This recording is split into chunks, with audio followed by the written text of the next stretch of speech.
Hello.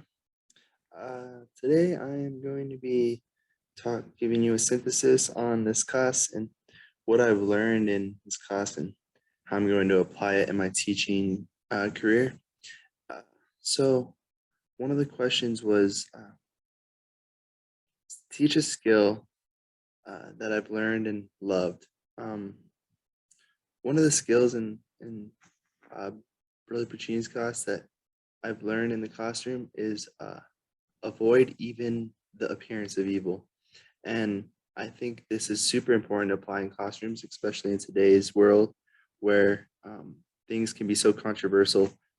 Even talking about gender in the classroom or um, things along that line. And I think it's important to be careful what you say and to always be careful um, on the topics of discussion and to keep the classroom very focused on the curriculum rather than getting off course or off track, distracted talking about other things that may uh, cause the students to learn certain opinions or things that really shouldn't be discussed in the first place. So, in my opinion, it's really important to avoid that um, idea, and so we can make sure that our students are safe and are not experiencing any trauma because things that are being discussed in the classroom or things that may offend someone or a certain culture of people. And in my opinion, that might be a huge importance. Another question is, what is the most important thing I've learned in this class? And I would definitely say that the most important thing that I've learned personally in this class is that teaching is a holy art, and that these students, not only as individuals uh, who have lives of their own, they're also my brothers and sisters. And um, although that wouldn't be appropriate to discuss in today's class, but to view them as such and to make sure that they know that uh, I am here to teach them and to help them be everyday class working members of society, and that they can feel comfortable and uh,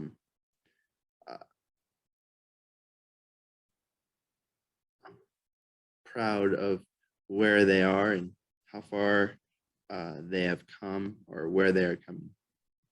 And so, my opinion, although that we shouldn't teach religion unless it's a religious course or um, a religious school, it's important to recognize that these students are children of God and that they have a divine potential equally as great as our Father who had made them that way, and that they can find peace in knowing that um, they can achieve anything, even the impossible or what seems to be impossible. Um, and so, to make sure that these students know and recognize who they are and their unlimited potential and their um, possibilities, their endless possibilities that will lead them to greatness eventually. Um, what is this is a fun question? My favorite memory in this class. Um, well, I've had a lot. Just throughout the class, we've had a lot of fun discussions and um, just going over the parasol readings. I think my favorite memory is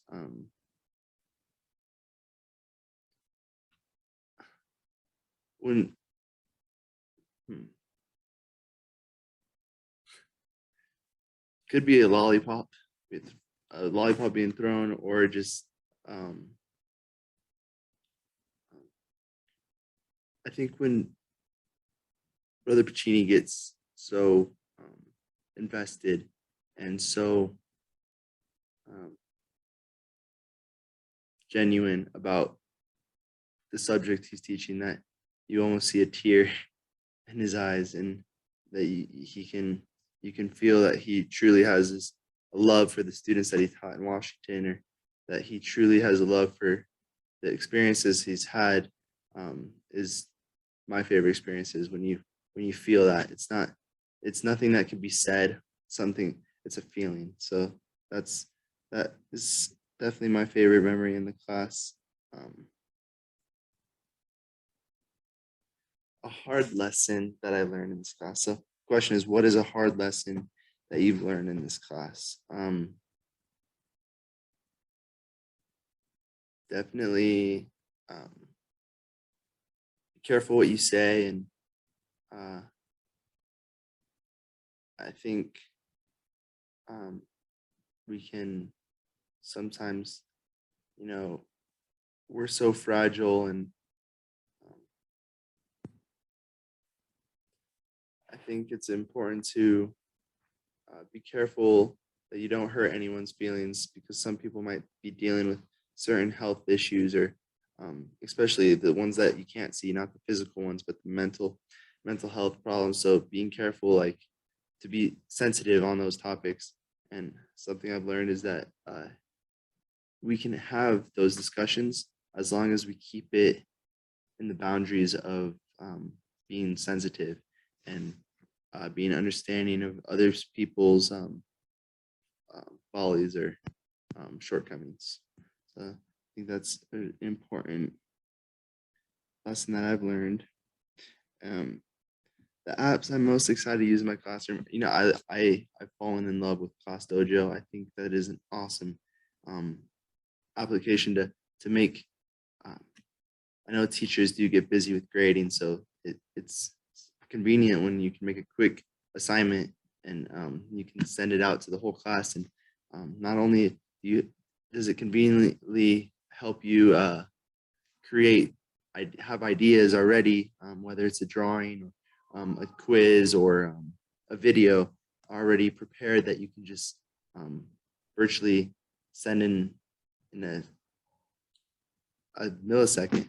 Um, I think it's also great that the Class Dojo allows parents to be involved in their students' academic uh, achievement, and where they lie on their grades, or how far they're coming. And um, I think that's really just super interesting to have that application in. Not to mention the fun aspect of it, the monster is, which really makes it a lot of fun for the kids, that they can customize their own little character and make it um, a very personal application that um, it, it definitely makes an imprint, and it innovates the technology. Um,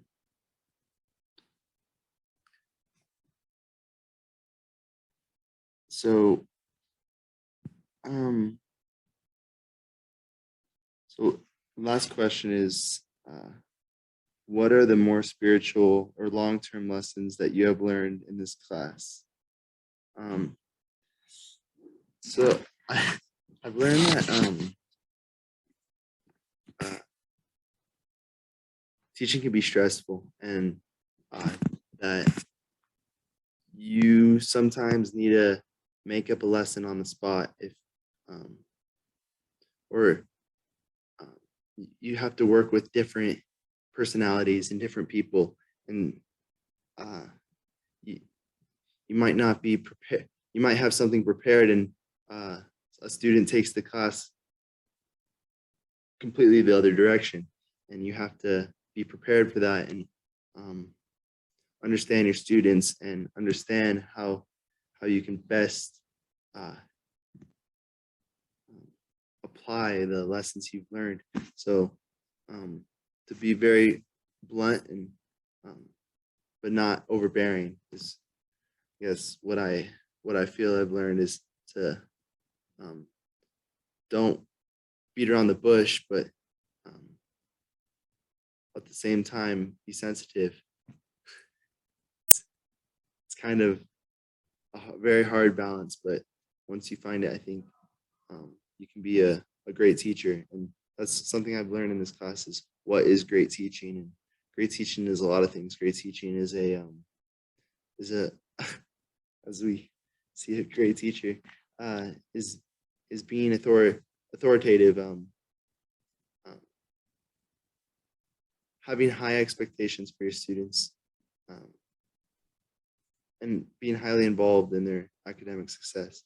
That's something I've really learned in life, and I've learned over the course of this semester. So I'm grateful for you, bro, Paul. Thanks.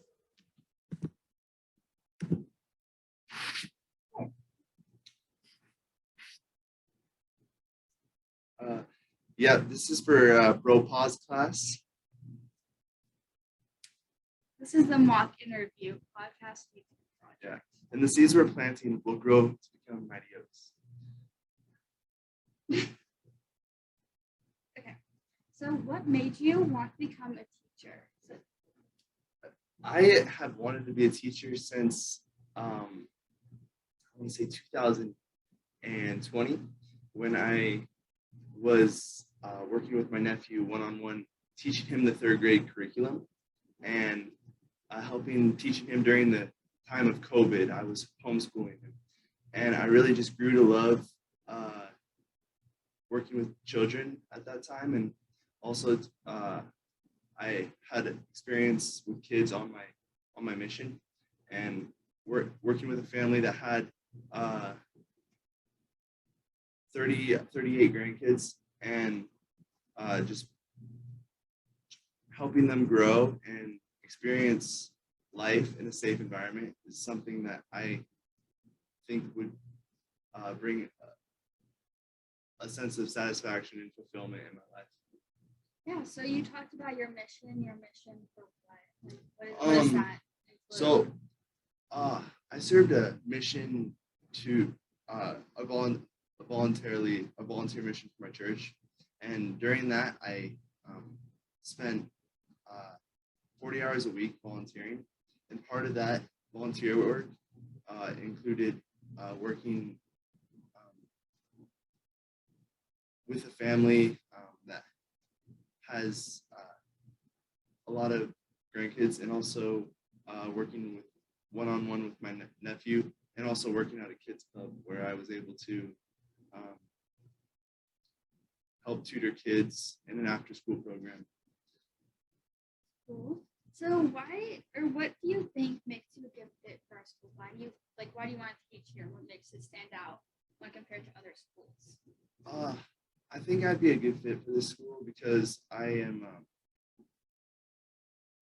a very authoritative teacher. I want to see my students succeed, but I at the same time I'm not an authoritarian figure, and I don't force things on them that they shouldn't be learning, or my political beliefs. I feel I bring a sense of fairness to the school environment, and I feel I will make sure these students that I'm teaching will understand the core curriculum, and also have fun while they're doing it, because that's an important aspect. You don't want to make students dread going to school or make them miserable. Yeah, so you a minute ago you talked about keeping schools safe, especially the classroom and your kids safe.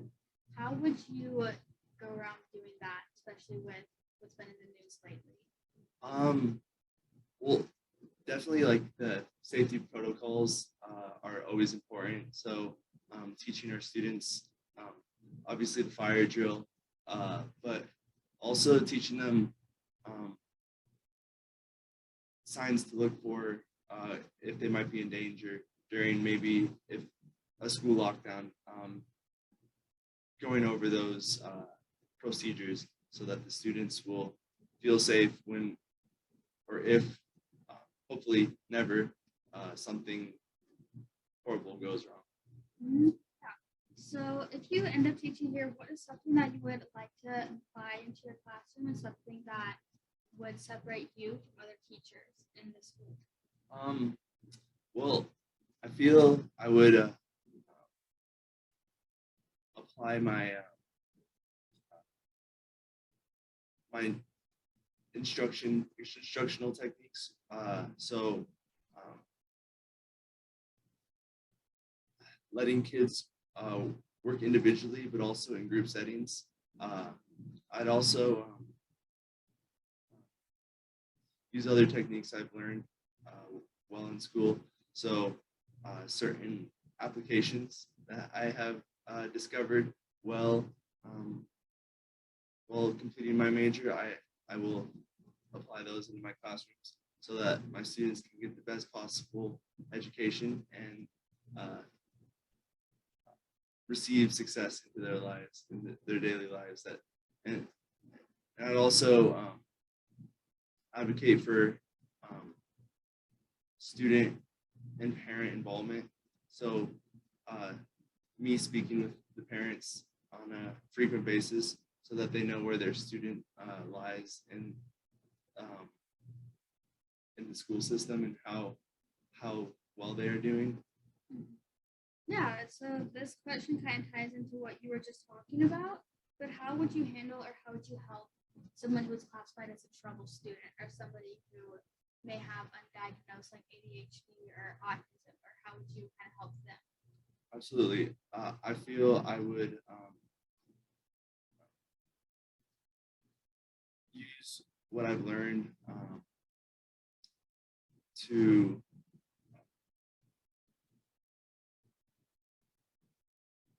make